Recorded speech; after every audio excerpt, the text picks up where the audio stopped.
Salam sejahtera, terima kasih karena bersama dengan saya di Nazilin Unity Channel. Kita dikejutkan dengan keputusan mahkamah hari ini berkait dengan Najib. Adakah ini satu permulaan kebangkitan Najib dan kemenangan untuk Najib? Wow, Najib menang satu lagi, pusingan. Mahkamah membenarkan rayuan berkaitan titah diraja. Adakah ini permulaan kebangkitan Najib Razak? Mahkamah rayuan hari ini mengizinkan Datuk Seri Najib Razak untuk menghadiri prosiding rayuan berhubung isu titah tambahan yang di Pertuan Agong berkaitan pengampunan beliau.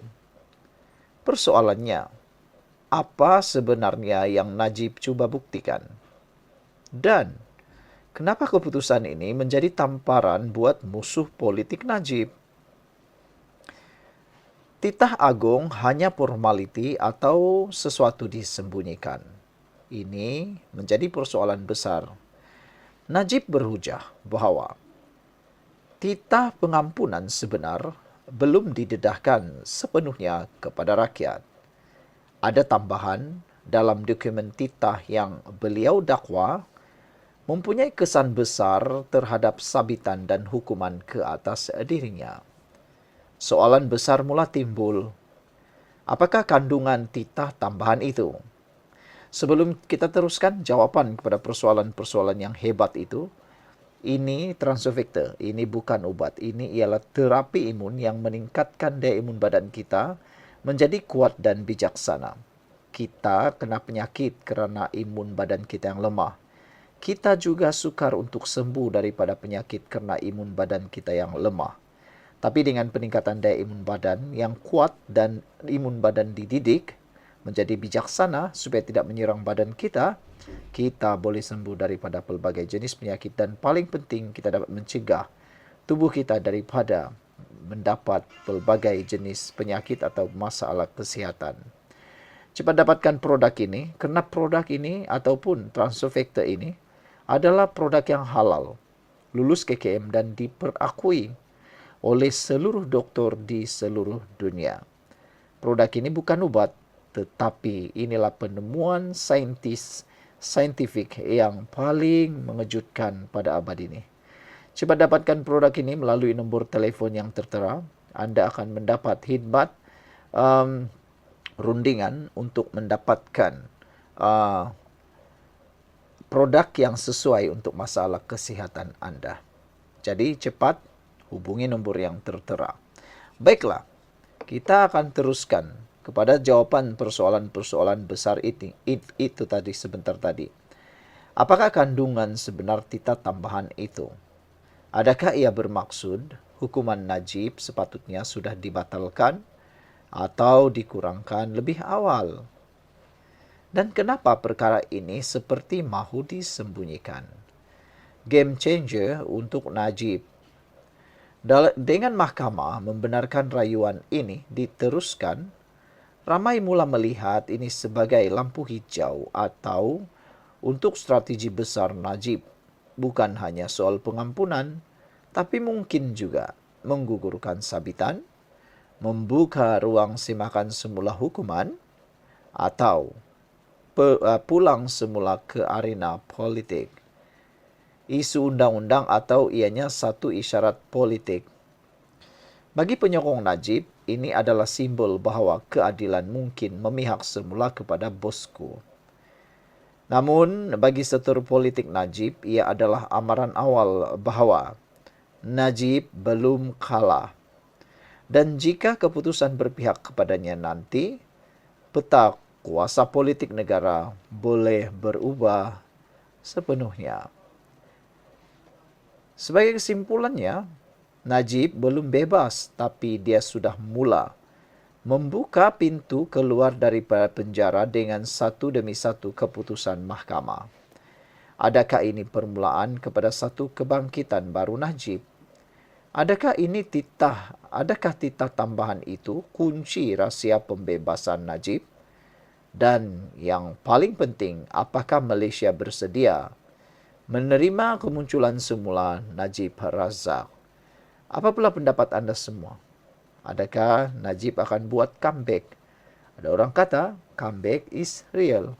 Sekian untuk kali ini. Jangan lupa tinggalkan komen Anda.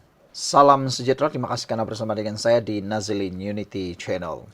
Paling mengejutkan kita hari ini apabila polis digesa menyiasat dakwaan Yusuf Raude ejen Mossad. Wow, ini pasti menjadi buah mulut hangat dalam politik Malaysia. Manakan tidak saudara-saudara sekalian? Yusuf Raude diketahui mempunyai kaitan kes dengan Anwar Ibrahim Perdana Menteri Malaysia. Baru-baru ini beliau telah pun dilepaskan daripada mahkamah. Namun demikian, polis ataupun AGC telah pun membuat rayuan untuk perkara tersebut. Polis hari ini digesa menyiasat dakwaan yang mengatakan Muhammad Yusuf Raude kemungkinan merupakan proksi atau ejen untuk agensi perisikan Israel Mossad. Beberapa NGO membuat gesaan itu susulan kenyataan bekas pembantu penyelidik kepada Perdana Menteri Anwar Ibrahim itu pada tahun 2017 yang menyokong kewujudan Israel serta penolakannya terhadap tuntutan negara Arab ke atas Baitul Muqaddis. Malaysia Gazette melaporkan dakwaan kumpulan itu bahawa kenyataan Yusuf masih boleh diakses di portal berita antarabangsa Israel berkenan. Saudara, sebelum saya teruskan ulasan kali ini, saya nak kongsi dengan anda semua. Ini terapi imun transfer factor for life. Ini bukan ubat. Ini ialah terapi imun yang meningkatkan daya imun badan kita sehingga 400% dan mendidik imun badan kita menjadi bijaksana. Dengan peningkatan daya imun badan dan imun badan kita dididik menjadi bijaksana, badan kita akan melawan penyakit dengan kuat. Imun badan dalam badan kita akan melawan penyakit dengan kuat dan bijaksana sehingga kita boleh jadi sembuh. Itu sebabnya produk ini diiktiraf oleh doktor-doktor di seluruh dunia, mendapat pengiktirafan KKM dan sijil halal. Produk ini bukan obat, tetapi ia adalah penemuan luar biasa sepanjang zaman dan membawa kebaikan kepada ramai orang. Cepat dapatkannya melalui nombor telefon yang tertera. Saudara-saudara, Ahli Sekretariat Nadi Gemilang Amal Zul Helmi Zainul dilaporkan berkata, perkara itu menimbulkan kebimbangan serius tentang kemungkinan campur tangan asing. Kami hadir untuk membuat laporan polis dan mendesak siasatan terhadap Yusuf Raude, katanya lagi. Adakah beliau sebenarnya ejen Mossad yang menyusup masuk ke dalam masyarakat Malaysia dengan membawa agenda asing, katanya. Negara itu, Israel, tidak pernah kita iktiraf, malah ditolak keras oleh majoriti rakyat Malaysia atas jenayah kemanusiaan yang dilakukannya terhadap rakyat Palestin, katanya, dipetik sebagai berkata di luar Ibu Pejabat Polis Daerah Dangwangi hari ini. Zulhilmi memberi amaran bahawa kenyataan itu bukan sahaja bersifat provokatif, malah mencadangkan kewujudan rangkaian tempatan yang bersimpati kepada rejim Zionis. Lebih mengejutkan apabila masih ada pemimpin politik dan peguam tempatan yang tampil membela beliau, katanya. Situasi ini seolah-olah kenyataan tersebut tidak menjadi satu masalah besar, tambahnya lagi. Laporan mereka dibuat 6 hari selepas Mahkamah Tinggi Kuala Lumpur membebaskan Yusuf daripada tuduhan mengedar dadah dan memiliki 2 pistol palsu. Jabatan Peguam Negara yang sejak itu memfailkan rayuan terhadap pembebasan itu, sebelum ini menggesa orang ramai berhenti membuat spekulasi dan menyebarkan fitnah di tengah-tengah desakan supaya Yusuf menyaman polis dan Kementerian Dalam Negeri. Menurut Malaysia Gazette, turut hadir Peguam Asyed Ali Sethi Alivi yang menasihatkan Yusuf supaya tidak membenarkan dirinya digunakan oleh kepentingan asing. Kalau benar apa yang anda perjuangkan berdiri atas kaki sendiri, jangan jadi alat sesiapa, apatah lagi kepada negara yang menindas dan membunuh rakyat Palestin. Itu sahaja nasihat saya, katanya. 6 wakil daripada NGO berbeza hadir untuk membuat laporan polis. Sekiranya benar Yusuf Raude bertindak sebagai ejen atau proksi Israel, Kita tidak boleh berdiam diri. PDRM perlu bertindak segera, kata mereka. Kumpulan itu menegaskan bahwa laporan itu bukan bertujuan. Kumpulan itu menegaskan bahwa laporan itu bukan bertujuan untuk memfitnah Yusuf, tetapi difailkan bagi mempertahankan kedaulatan negara dan selaras dengan sentimen rakyat Malaysia yang terus bersama Palestin. Sekian untuk kali ini. Jangan lupa tinggalkan komen Anda. Salam sejahtera. Terima kasih kerana bersama dengan saya di Nazilin Unity Channel. Yang mengejutkan kita ialah selama ini orang tanya saya, apa yang akan jadi dengan Rafizi Ramli? Adakah beliau akan terus diam atau beliau akan membuat sesuatu perkara yang lebih besar, yaitu membentuk parti baru? Benarkah jangkaan dan ramalan bahawa Rafizi, Khairi dan Nik Nazmi akan bergabung membentuk parti yang baru? Kalau ini benar, ini adalah satu berita yang mungkin baik bagi ramai orang, tapi mungkin juga satu tamparan padu maut kepada orang yang lain. Seorang ahli Majlis Kerja Tertinggi UMNO, MKT UMNO, mencadangkan agar bekas pemimpin UMNO seperti Khairi Jamaluddin, ahli Parlimen PKR Rafizi Ramli, dan beberapa yang lain membentuk sebuah parti politik baru. Kata mereka, bagus juga jika Rafizi, Khairi Jamaluddin KJ, Nik Nazmi, Nik Ahmad, Sahril Hamdan, Akmal Nasir, Syed Saddiq Syed Abdul Rahman, Wan Saiful Wanjan, dan Larry Sheng bergabung dalam satu parti baru. Wow, nama-nama besar ini semuanya boleh kata generasi muda. Adakah dengan bergabungnya generasi muda kepimpinan yang bertenaga ini akan membentuk satu parti yang boleh mengancam, menimbulkan dan boleh membuat gelombang baru dalam dunia politik Malaysia? Adakah ini jajaran baharu yang dimaksudkan oleh para penganalisis politik? Sebelum itu, saudara-saudara, saya nak perkenalkan kepada anda semua. Ini Transofactor for Life. Ini bukan ubat. Ini ialah molekul imun yang membantu meningkatkan daya imun badan kita sehingga 400%. Secara ringkasnya, kita mudah kena penyakit, dan kita sukar untuk sembuh kerana imun badan kita yang lemah dan menjadi bodoh. Dengan peningkatan daya imun badan kita yang kuat dan dengan imun badan kita dididik menjadi bijaksana, kita akan melawan penyakit itu daripada dalam dan kita boleh sembuh. Ingat, ini bukan obat. Produk ini lulus KKM, halal dan diperakui oleh semua doktor di seluruh dunia. Cepat dapatkannya melalui nombor telefon yang tertera. Jangan tunggu sampai sudah melarat barulah kita bertindak. Mungkin ini masanya untuk anda beralih kepada kesihatan yang lebih baik. Baiklah saudara-saudara sekalian. Menurut laporan ini, dalam bola sepak, apabila pemain bintang bergabung, pasukan itu biasanya menjadi terlalu kuat dan juara banyak tahun, kata Puad Zarkasi dalam satu hantaran Facebook hari ini. Secara otomatik, parti ini sudah ada 7 hingga 10 ahli parlimen. Satu bargaining power cukup kuat di ketika tidak ada single party yang boleh memerintah di Malaysia, katanya lagi. Pada 28 Mei lalu, Rafizi dan Nik Nazmi meletak jawatan sebagai menteri selepas tewas pada pemilihan PKR bagi jawatan timbalan presiden dan naib presiden. Walaupun meletak jawatan dalam kabinet, kedua-dua mereka masih kekal sebagai ahli PKR. Syed Saddiq, ahli Parlimen Muar, masih ahli Parti Muda. Di sebalik meletak jawatan sebagai presiden parti itu selepas disabitkan kesalahan pecah amanah oleh Mahkamah Tinggi Kuala Lumpur. Seng, ahli Parlimen Julau, pula kini memegang jawatan sebagai Presiden Parti Bangsa Malaysia. Namun Puad tertanya-tanya, bagaimana mereka boleh bekerjasama dalam satu parti, memandangkan latar belakang mereka yang agak menonjol dan berbeza.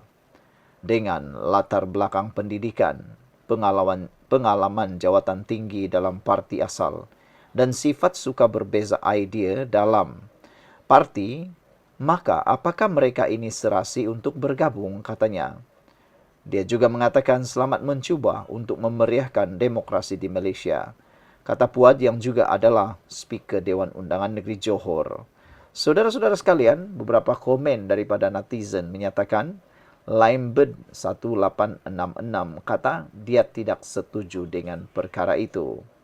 Blue Lion pula 3547 mengatakan all okay except Wan Saiful. Wah, dia kata semua boleh bergabung kecuali Wan Saiful saja jangan terima, katanya lagi. Saudara, bagaimana pula pendapat anda tentang idea penggabungan pemimpin-pemimpin yang terpinggir ini? Yaitu Rafizi Ramli, Khairi Jamaluddin, Nick Nazmi, dan beberapa orang yang lain seperti Sahrir Hamdan, Akmal Nasir, Syed Saddiq Syed Abdul Rahman, Wan Saiful Wanjan dan Riseng. Sudah tentu kalau mereka bergabung, mereka pasti sudah mempunyai 10 kerusi parlimen, kata Puad Zarkasi. Tapi ada juga kebenaran dan logiknya apa yang Puad katakan ini. Saya jangka kalau betul-betul mereka ini bergabung dan membentuk parti yang baru, mereka akan menjadi ancaman yang baru kepada parti-parti tua, parti-parti lama yang ada di Malaysia sekarang. Sekian untuk kali ini. Jangan lupa tinggalkan komen anda. Salam sejahtera, terima kasih karena bersama dengan saya di Nazilin Unity Channel. Benarkah Hadi Awang kini dalam kritikal? Wow, itu betul-betul menjadi berita yang panas dalam media sosial. Semalam, satu isu yang paling mendapat perhatian penuh ialah apabila pihak keluarga Hadi Awang menzahirkan tidak senang kerana gambar tersebar tanpa izin dan mendakwa ia melanggar privasi serta prosedur operasi standard SOP hospital. Dalam paparan gambar tersebut sebenarnya, Menteri Kesihatan Zulkifli Ahmad sempat berkongsi gambar lawatannya melawat Hadi Awang di IJN. Beliau menemui Presiden PAS itu dan memuat gambar di Facebook. Namun demikian, apa yang berlaku ialah Zulkifli buat keputusan meminta gambar itu dipadam. Kini cuma gambar beliau bersama kaki tangan IJN kekal dikongsikan. Tetapi yang berperang di media sosial ialah para penyokong Walaun dan juga para penyokong Anwar Ibrahim. Apa yang menjadi tanda tanya ialah apa rahsia sebenarnya yang mau disembunyikan, kata netizen. Walaupun kita tahu ini sebenarnya isu privasi keluarga. Perlu dihormati dan perlu dihormati. Tapi yang turut menjadi tanda tanya ialah Najib turut menyatakan perkara yang agak mengejutkan dan ada logiknya. Kata Najib pun kongsi foto lawat Hadi. Dia share gambar orang sakit boleh, kata Najib. Boleh pula ahli jawatan kuasa pusat AJK Pusat Ridwan Muhammad Nur share gambarnya bersama beberapa mangsa nahas bas pelajar UPSI untuk tetapan awam. Datuk Seri Najib juga pernah berkongsikan gambar Presiden PAS Tan Sri Hadi Awang yang terbaring di katil IJN semasa lawatannya pada tahun 2016. Itu antara reaksi orang ramai selepas Ridwan mengkritik penyiaran gambar Abdul Hadi oleh Menteri Kesihatan Datuk Seri Zulkifli dianggap tidak menghormati privasi dan proses rehat rawat pemimpin Perikatan Nasional PN berkenan. Yang menjadi peperangan di media sosial sekarang ialah adakah sebenarnya yang ditakuti oleh para pemimpin PAS? Adakah mereka sebenarnya takut tentang isu kesihatan Hadi Awang yang mungkin akan membawa perpecahan dalam PAS? Sebelum kita teruskan ulasan ini, saya nak perkenalkan kepada anda, ini Transfer Factor for Life. Ini bukan ubat. Ini ialah terapi imun yang meningkatkan daya imun badan kita sehingga 400% dan memberikan imun badan kita bijaksana, mendidik imun badan kita bukan sekadar bijaksana tetapi sangat-sangat intelijen. Dengan peningkatan daya imun tubuh badan kita, kita sembuh dari semua jenis penyakit. Kita juga tidak sembuh daripada semua jenis penyakit kerana imun badan kita yang lemah dan bodoh. Imun badan yang bodoh menyerang tubuh badan kita sendiri. Tapi dengan Transfer Factor for Life, imun badan kita meningkat dan imun badan kita dididik, akhirnya apa saja jenis penyakit boleh sembuh dengan peningkatan daya imun badan kita. Paling penting sekali, produk ini diiktiraf oleh KKM, lulus KKM, halal, dan mendapat pengiktirafan daripada doktor-doktor di seluruh dunia, ahli saintis di seluruh dunia. Dapatkan produk ini melalui nombor telepon yang tertera. Ingat, jangan sampai sudah teruk baru Anda tercari-cari. Hubungi nombor telepon yang tertera sekarang juga untuk mendapatkan khidmat nasihat dan juga bimbingan percuma. Isu gambar Hadi Awang di IJN bukan sekadar soal privasi, tapi ia telah membuka luka lama dalam PAS. Persoalan yang selama ini cuba dielak siapa bakal ganti Hadi jika beliau uzur atau tiada lagi. Dalam politik PAS, segala-galanya berkisar pada Hadi Awang. Beliau bukan sekadar presiden, dialah ideolog, general perang saraf dan pengikut utama Blok Perikatan Nasional. Tetapi kini bila gambar Hadi terbaring di katil hospital tular, wajah pucat tanpa serban kebesarannya, PAS mula panik dalam diam. PAS cuba kawal naratif kononnya ini hanya rawatan biasa. Tapi di belakang tabir ada suara-suara dalam parti mula bertanya, kalau Hadi tiada, siapa akan ambil alih? Adakah Tuan Ibrahim? Tak cukup aura. Taqiyuddin? Tak cukup karisma. Ahmad Zamsuri baru saja kalah PRN, kata mereka. Wow. Politik dalaman PAS bukan sekadar soal agama. Ini juga medan kuasa. Dan kini, saat tubuh presiden mula lemah, struktur dalaman parti mula retak halus. PAS lemah, PN bergoncang. Tanpa Hadi sebagai pengikut PAS dan Perikatan Nasional, hubungan dengan Bersatu makin renggang. Hadilah orang tengah, penyambung suara Melayu Islam antara PAS dan Bersatu. Kalau beliau berundur, PN mungkin akan mula retak, malah rebah sebelum PRU 16. Apa yang cuba dirahsiakan? Pendedahan gambar Hadi Awang telah menimbulkan syak wasangka kenapa Menteri Kesihatan tergesa-gesa padam gambar. Apa sebenarnya prosedur kompleks yang disebut? Mungkinkah kesihatan Presiden PAS lebih serius dari yang dimaklumkan? PAS kini berdiri di ambang ketidaktentuan. Jika Hadi tiada, bukan sahaja kepimpinan tergugat, ideologi dan masa depan parti juga mungkin terkubur. Tanda-tanda perubahan sudah bermula. Persoalannya, PAS bersedia atau tidak? Sekian dulu untuk kali ini. Jangan lupa tinggalkan komen Anda.